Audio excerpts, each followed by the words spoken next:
அவர்களெல்லாம் நின்று கொண்டிருக்கின்றார்கள். கிட்டத்தட்ட 5,60,00,000க்கு மேற்பட்ட வாக்காளர்கள் வாக்களிக்கிருக்கின்றார்கள். 29 வயசுக்கு கீழே 1,30,00,000 வாக்காளர்கள் வாக்களிக்கிருக்கின்றார்கள். முதல் தலைமுறை வாக்காளர்கள் 18 வயசுலேயே கிட்டத்தட்ட 17 லட்சம் பேர் இருக்காங்க. அதனால் நிச்சயமாக நம்முடைய ஜனநாயக கடமையை செய்யணும். எல்லோரும் தவறாமல் வாக்களிக்க வேண்டும் என்று அன்போடு இந்த நேரத்தில் கேட்டுக்கொள்கின்றேன். மத்தியான வெயில் அதிகமாக இருந்தால் கூட பெரியவங்க கொடையோடு வாங்க. உங்களுக்கு எல்லா வசதிகளும் கூட வாக்குச்சாவடியில் ஏற்படுத்தியிருக்கிறாங்க. உட்கார்றதுக்கு சேர் இருக்குது, தண்ணி இருக்குது. அதனால் யாரும் கூட தயவு செய்து வாக்களிக்காமல் வீட்டில் இருந்துக்காதீங்க. ஸோ நம்ம ஜனநாயக கடமையை செய்யணும். தமிழகத்தில் ஒரு நல்ல ஒரு மாற்றம் வரும் என்று முழுமையாக நான் நம்புகின்றேன். இன்றைக்கி கேன்வசிங் டே கிடையாது. அதனால் நான் எல்லோருக்கும் அன்போடு கேட்டுக்கொள்வது, உங்களுடைய ஜனநாயக கடமையை மனசாட்சிப்படி சரியான முறையில் நீங்கள் வாக்களிக்க வேண்டும் என்று மற்றும் ஒரு முறை கேட்டுக்கொள்கின்றேன். ஆனால் இன்றைக்கி நான் பேப்பரில் பார்த்த வரைக்கும் கிட்டத்தட்ட 84,000 காவல்துறை ஈடுபடுத்தியிருக்கிறாங்க.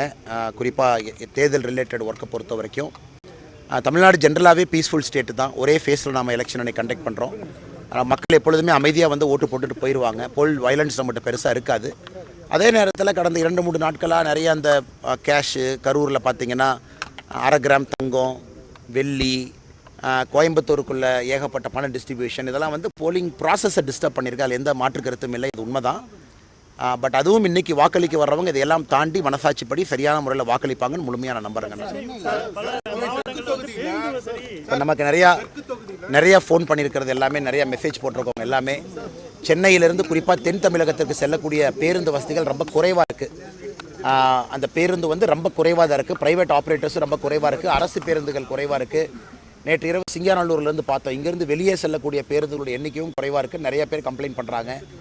அதனால் எப்போவுமே தேர்தல் ஆணையம் இன்னும் கொஞ்சம் தமிழ்நாட்டில் சிறப்பாக செய்திருக்கலாமோ அப்படிங்கிறது என்னுடைய ஒரு தனிப்பட்ட ஒரு கருத்து.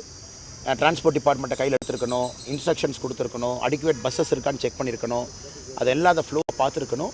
ஆனால் நேற்றுலேருந்து இன்றைக்கி உதாரணத்துக்கு நேற்று இரவு சென்னையில் கிளம்பின பஸ் இன்றைக்கி சாயந்தரம் 6 மணி 6:30 மணிக்கு தான் ராமநாதபுரமே ரீச் ஆகுது. அந்தளவுக்கு காலையில் ரொம்ப தாமதமாக எடுத்திருக்காங்க. இது நிறையா நம்முடைய வாக்காளர் பெருமக்களும் கூட, நம்முடைய கட்சியை சார்ந்தவர்களும் கூட, பொதுநிலையாக இருக்கிறவங்க கூட, இளைஞர்களும் கூட இது ஒரு பெரிய கம்ப்ளைண்ட்டாக நேற்றிலிருந்து சொல்கிறாங்க. இதை பத்திரிகை நண்பர்களும் இதை நேற்றுலேருந்து நாங்கள் பேசிகிட்டு இருக்கீங்க. அதனால் தேர்தல் ஆணையம் இன்னும் நேரம் ஆகலை. இன்னும் 7 மணி வரைக்கும் போலிங் இருக்கிறனால இன்னும் கொஞ்சம் கண்ட்ரோல் எடுத்து எல்லோரையும் வாக்களிப்பதற்கான வழிவகையை ஏற்படுத்த வேண்டும்.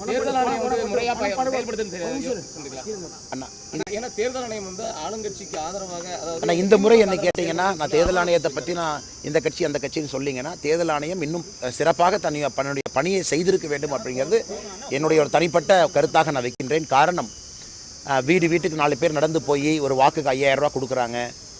கரூர் சட்டமன்ற தொகுதியில் 1/2 கிராம் தங்க காசு ஒரு வாக்காளருக்கு தைரியமாக போய் கொடுக்குறாங்க. இதெல்லாம் ஒரே நாளில் வரல. இந்த பணம் எங்கேயோ இருந்து வந்திருக்கு, எங்கேயோ இடத்துல பதுக்கப்பட்டிருக்கிறது, எங்கேயோ இடத்துல மைக்ரோ மேனேஜ் பண்ணி இந்த பணத்தை கீழே கொண்டு போயிருக்கிறாங்க. அதே போல் இவ்வளவு தங்கங்கள் பர்ச்சேஸு. இன்றைக்கி ஒரு சாதாரண பொதுமக்கள் நீங்கள் நானும் போகும்போது 50,000 ரூபாய் பணம் இருக்குன்னா எவ்வளோ பெரிய ப்ராசஸில் நம்ம மாட்டி வெளியே வர்றோம். தமிழ்நாட்டில் கிட்டத்தட்ட இவ்வளோ பணம் நம்ம பிடிச்சிருக்கோம், இவ்வளோ லிக்கர் பிடிச்சிருக்கோன்னு நேற்று தேர்தல் ஆணையம் 100 கோடி ரூபாய்க்கு மேலே சீசராகிருக்கு, இவ்வளோ லிட்டர் நாங்கள் லிக்கர் பிடிச்சிருக்கோன்னு சொன்னாலும் கூட அது எத்தனை காமன் மேன், அது பொலிட்டிக்கல் ப்ராசஸ் எவ்வளவு. அதனால் இன்றைக்கி நம்ம கம்ப்ளைண்ட் பண்ணி பிரயோஜனம் இல்லை. ஒரு சிஸ்டத்தை நம்ம நம்பணும், எலெக்ஷன் கமிஷன் நம்பணும். அதனால் தமிழகத்தில் இந்த முறை தேர்தலை பொறுத்தவரை கடந்த 2 நாட்களாக அந்த ப்ராசஸே பயங்கர வீட்டியேட் ஆகிருக்கு. அதுவும் கோயம்புத்தூரில் நேற்று நம்ம பார்த்தோம்.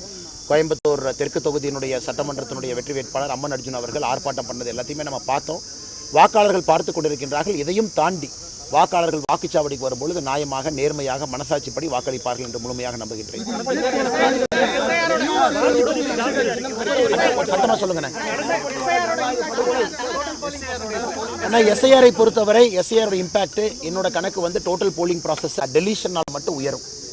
2.5% மேலே வர்ற எக்ஸ்ட்ரா போலிங் பர்சன்டேஜ் தான் அதிகமான போலிங்காக நம்ம கணக்கு எடுத்துக்கணும்.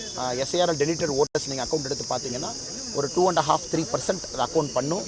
அதுக்கு மேலே வரக்கூடிய எக்ஸ்ட்ரா போலிங் பர்சன்டேஜ் அதிகமான வாக்காளர்கள் வந்திருப்பதாக நமக்கு அர்த்தம். இன்றைக்கி சாயந்தரம் நமக்கு தெரியும். எஸ்ஐஆரை பொறுத்தவரை ரொம்ப நேர்மையாக தான் நடந்திருக்கு, நாணயமாக தான் நடந்திருக்கு. ஏன்னா அந்த கட்சியின் சார்பாக இதை நான் மானிட்டர் பண்ண வேண்டிய ஒரு பணி எனக்கு கட்சி கொடுத்துருந்தாங்க. அன்னெசரியாக டெலிஷன் எங்கேயுமே எலெக்ஷன் கமிஷன் பண்ணலை. மல்டிபிள் ரவுண்ட்ஸ் அவங்களுக்கு வாய்ப்பு கொடுத்துருக்குறாங்க. அதனால் எஸ்ஐஆரை பொறுத்தவரை தமிழகத்தில் உண்மையாலுமே நடுநிலையாக சிறப்பாகத்தான் தேர்தல் ஆணையம் செயல்பட்டு இருக்கிறாங்க.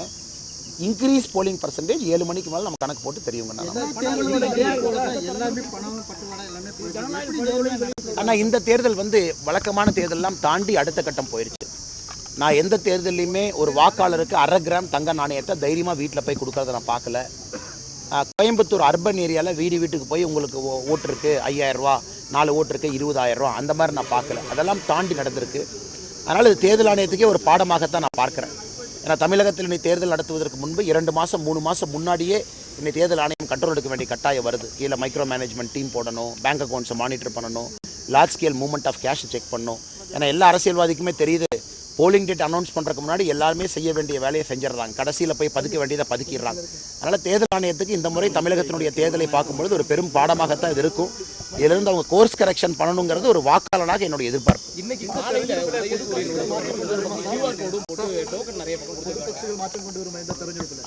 ஆனால் இன்னைக்கு காலையில் பார்த்தோம், இந்த சாஃப்ட் கேம்பெயினிங்னு சொல்கிற மாதிரி பல இடத்துல திமுக தன்னுடைய சாஃப்ட் கேம்பெயினிங்கை பண்ணுது.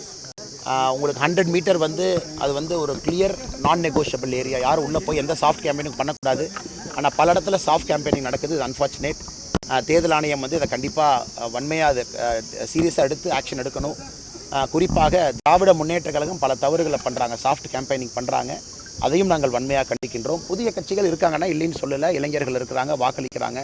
நான் ஏற்கனவே சொன்னது போல் ஒரு தேர்தல் அப்படின்னு வரும்பொழுது மக்கள் பல விஷயத்தை பார்ப்பாங்க, வேட்பாளரை, கட்சியை, அந்த கட்சிக்கான தன்மையை, வேட்பாளருக்கான தன்மையை, ஆட்சி அதிகாரத்துக்கு வருவதற்கான பக்குவம், ஆட்சி செய்வதற்கான பக்குவம் எல்லாம் பார்ப்பாங்க. அதனால் நான் உறுதியாக நம்புகின்றேன். நேற்று முன்தினம் வரை நான் என்ன பேசிக்கிட்டு இருந்தனோ கேம்பெயினிங் பீரியடில் அது உறுதியாக நடக்கும் என்று நம்புகின்றேன். ஆனால் நான் போலீஸில் இருந்தனால எப்பவும் brown pant, white shirt politics வந்ததுக்கப்புறம். அதனால் ப்ரௌன் பேண்ட்டு ஒயிட் ஷர்ட்டு நான் பல நேரம் போடுறேன். நீங்கள் பழைய ஃபுட்டேஜ் எல்லாம் பாருங்கள். ஜெகன்மோகன் ரெட்டி அவங்க போடுறாங்க, இதே ஒரு ட்ரெஸ் கோட போடுறாங்க. திரு விஜய் அவர்கள் இதே ட்ரெஸ் கோட போடுறாங்க. நிறைய பேர் போடுறாங்க. நான் என்னோடய போலீஸ்லேருந்து வெளியே வந்ததுக்காக அது எப்பவுமே கூட இருக்கணும், காக்கி இருக்கணுங்கிறக்காக பெரும்பாலும் 9 out of 10 times brown band தான் அதிகமாக நான் பயன்படுத்துகிறேங்கன்னா இதுக்கும் வேற எந்த குறியீட்டுக்கும் சம்பந்தம் இல்லை. என்னுடைய ஜனநாயக கடமையை நான் சரியாக செஞ்சுட்டு வந்திருக்கேன். அப்படியாங்கண்ணா? அண்ணா நீங்கள் காப்பு அண்ணா காப்பை கூட கேட்டால் எப்படிங்கண்ணே? எப்பவுமே போட்டிருக்கேன். புதுசாக நீ தயவு செஞ்சு இந்த பக்கம் அந்த பக்கம் சேர்த்திடாதீங்க. நான் ஒரே பக்கம் தான் இருக்கேன், சரியான பக்கம் தான் இருக்கேன், நியாயமான பக்கத்தில் தான் இருக்கேன். ஜனநாயக படுகொலை அப்படிங்கிற விஷயத்தை சொல்கிறாங்க சார். பணம் பட்டுவாடா, இலவச படிப்பு, தன்னுடைய கொள்கையை சொல்லி ஓட்டு கேட்காம, தன்னுடைய திட்டங்களை சொல்லி கேட்காம, இப்படி ஒரு பெரிய அதான் நீங்களே காட்டுறீங்களே, பத்திரிகை நண்பர்கள் காட்டுறீங்களே, உதயசூரியன் சின்னத்தை காட்டுறீங்க, QR கோடை காட்டுறீங்க. கண்டிப்பாக இந்த முறை தேர்தல் ஆணையம் இன்னும் சிறப்பாக செய்திருக்க வேண்டும் என்பது என்னுடைய கருத்தில், மக்களுடைய கருத்து. கடைசி 2-3 நாட்கள் விரும்பத்தகாத எத்தனையோ செயல்கள் தமிழ்நாடு முழுவதும் பண்ணியிருக்காங்க, குறிப்பாக திராவிட முன்னேற்ற கழகம். அது இன்றைக்கி நம்ம பேசி பிரயோஜனம் இல்லை. இன்றைக்கி சாயந்தரத்துக்குள்ளே எல்லாரும் ஓட்டு போடுறவங்கள ஓட்டு போடணும். மக்கள் இதெல்லாம் அக்கௌண்ட் பண்ணி வாக்களிப்பார்கள் என்று முழுமையாக நம்புகிறேன். ஆனால் முடிவு நானும் அம்மன் அர்ஜுன் அவங்க சொன்னதில் நானும் உடன்படுறேன். ஏன்னா அவ்வளோ பணம் கொடுத்து ப்ராசஸ் VTR ஆனதுக்கப்புறம் அது நியாயமான தேர்தலாக இருக்குமா அப்படிங்கிற சந்தேகம் எனக்கு இருக்குது. ஆனால் தேர்தல் ஆணையம் ஏதோ ஒரு காரணத்திற்காக தமிழ்நாட்டில் எல்லா இடத்திலும் 234 தொகுதியில் நடத்துகிறாங்க. வாக்காளர்கள் நம்புவோம், எல்லாம் மனசாட்சிப்படி நியாயமான முறையில் வாக்களிப்பாங்கன்னு வாக்காளர் பெருமக்களை நம்புவோம். நன்றிங்கண்ணா. ஜனநாயகம் ஜெயிக்குமண்ணா? பணமெல்லாம் எப்போ ஜெயிக்காது, ஜனநாயகம் ஜெயிக்கும்.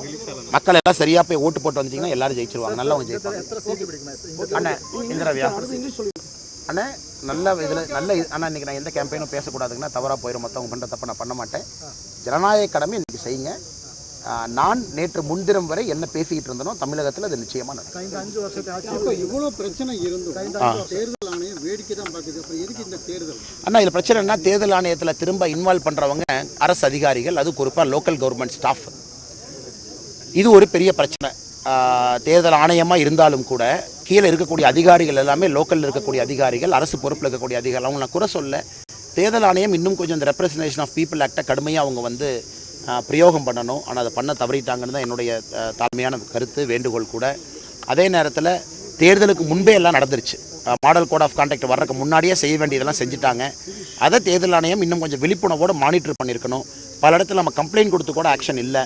அதனால் இந்த முறை தமிழகத்தை பொறுத்தவரை தேர்தல் ஆணையம் நிறைய பாடங்களை கற்றுக்கொண்டிருக்கின்றார்கள் நம்புகின்றோம். எதையும் தாண்டி வாக்காளர் பெருமக்கள் மனசாட்சியோடு வாக்களிப்பார்கள் என்று நம்புகின்றோம்.